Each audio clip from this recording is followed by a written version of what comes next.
What's up, you guys? It's Cartier Bob, and I'm gonna be real with y'all.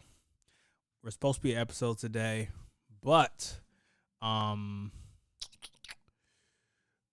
the rest of the team is sick and hurt and all of the above.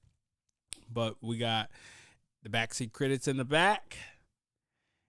You got me, and I think because I don't want to leave y'all without nothing each Wednesday. It was feel like not like us for you to have something. And I think one thing that's on my mind because something I want to play them games about and just really just talk about is so from this story, right? Because this really got my gears turned. If I'm being honest with you, it comes from Biasup, and it's about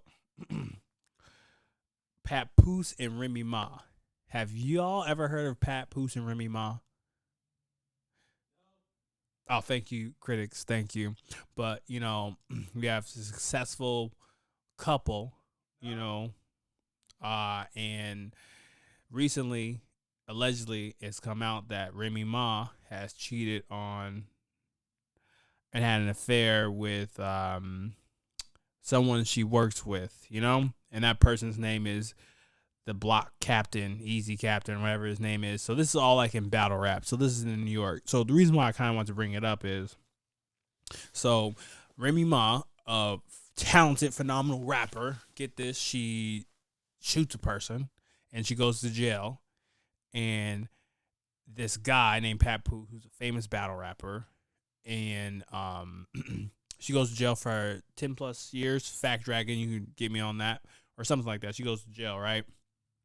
And I'm gonna let the real fact dragging get on that.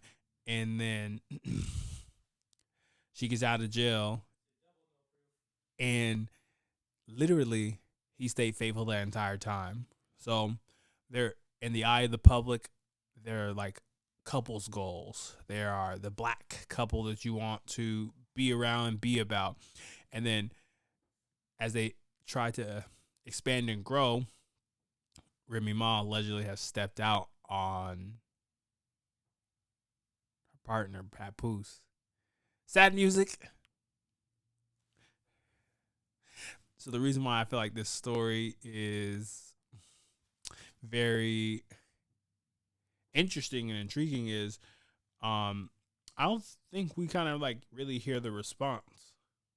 And what I mean the response is when things happen to, let's say, celebrity men or celebrity men do things wrongfully to women, we are held very accountable for it. And I found it very interesting that we don't hear a lot about this where, like, it's not like poor Papoose, because I think in this day and age, it's not broadcast it enough about how many good men are out there, because I'll just say this, it's just like very tough because you don't see too many men holding down their women to this capacity, or I shouldn't say that.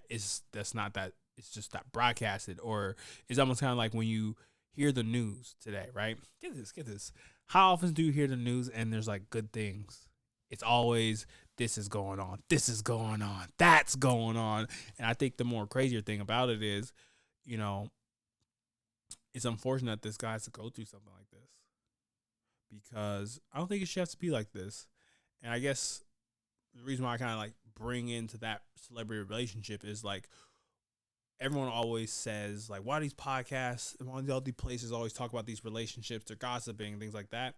This is the gateway or the freeway on ramp for people to connect with people, because it's always good when you do it with somebody else in their lives. And that's why it's, we're a country built on celebrities. That's why, we're so interested by talking about celebrities. That's why it's like, oh, if not Stephen Colbert, but what's his name? He might run for president. What's his name? Is it Colbert?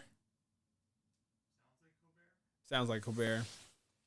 Like he might run for president, where it's like that's all good and dandy, but like, do we really want another celebrity?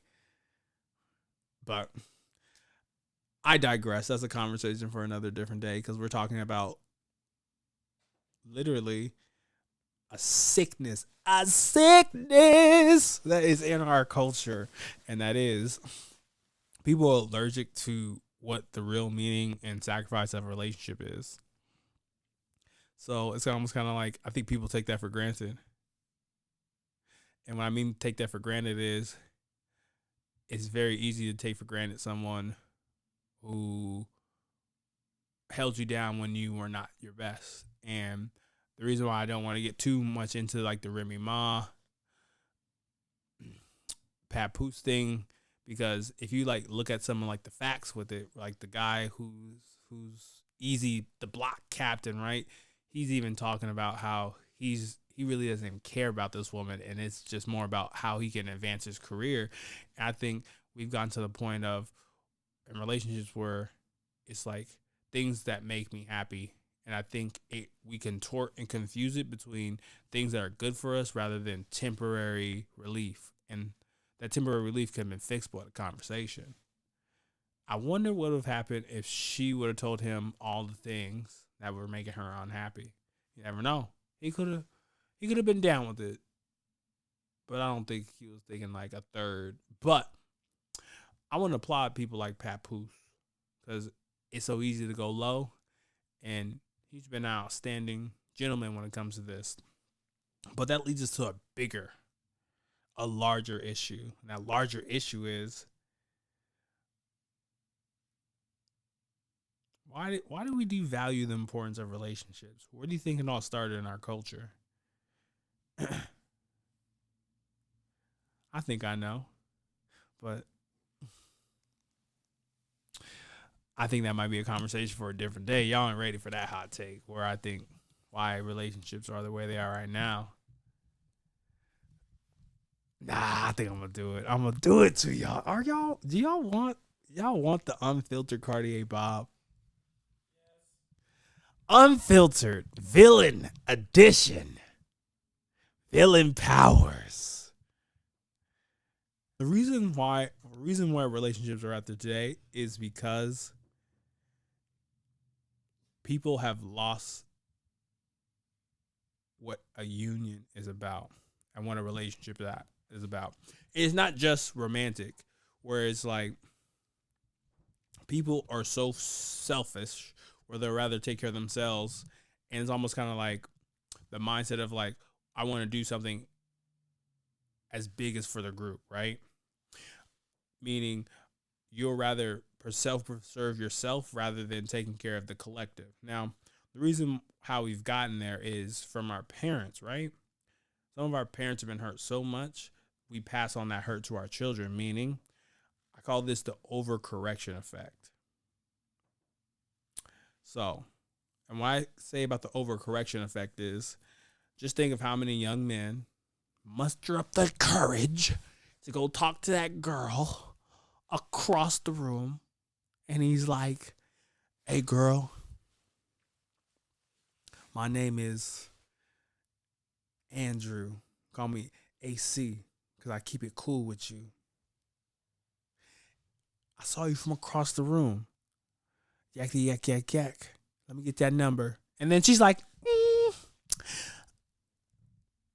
it's too cold around me. It's too cold for me. I don't want no Andrew. And then Andrew, because he doesn't know how to self-regulate himself, he gets upset and his villain era starts. And what I mean by villain era is it's the overcorrection. The overcorrection is because that person didn't want me, that means every person is against me, meaning the overcorrection effect is I've been hurt, so to protect myself, I'm going to make sure that I never get hurt again. And we really break that kind of stuff down, right? Life is about being hurt. Relationships is about sacrifice, getting hurt, but not getting hurt to the degree that you experience. Cheating's not natural. Withholding children from their parents is not natural. And those things are when we are not one with ourselves, because at the end of the day, right? If you truly love someone, you know how to let them go, and you know how to, or a quote I posted, which I love, someone makes you happy, make them happier. And I feel like we have lost that because we're afraid to be vulnerable with one another. Vulnerability is a priceless thing. It's what grows businesses. It's sometimes something that can also maybe destroy a business when you're not vulnerable. And when you're vulnerable to yourself, you will always win because vulnerability is the true strength of any person. So if I was talking to Papoose right now, I respect you. You haven't said anything disparaging about this person, this woman, person that you've born children with, because it takes vulnerability to admit that that hurt you and you're working through those things. So, for anyone who's listening, dating in 2024 can change. It just starts with you. It starts with how vulnerable you can get with yourself, meaning it's okay if you don't get that number. It's okay if that guy doesn't show up for you. It's okay. It's the thing that we have to really matter is how can you not blame the next person for that? Because that overcorrection effect might actually be truly messing up what's meant for you. So, I'll end with this. Everybody experiences pain, but we choose to suffer. So, this is Cartier Bob. This is another interlude of the Play No Games podcast. Next week, we're going to have something for you. I promise. Now, I'm going to limb.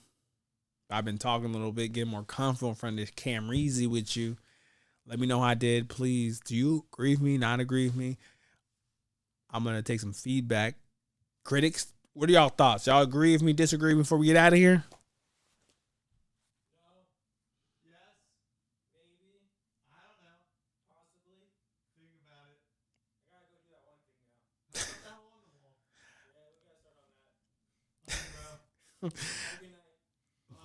Wow.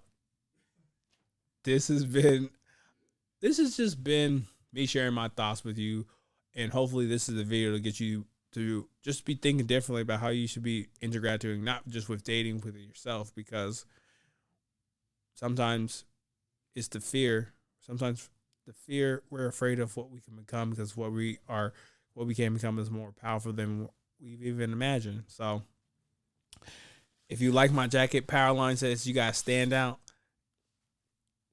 even in front of the crowd. So I'm betting on you. Cartier out. Probably wondering if I think of you. Sorry, I'm for the bag right now. Yeah, I'm for the bag right now. Yeah, for the bag that I never had. Yeah, you probably mad right now. Yeah, I got a 2-piece now. Shit, I think they call them groupies now.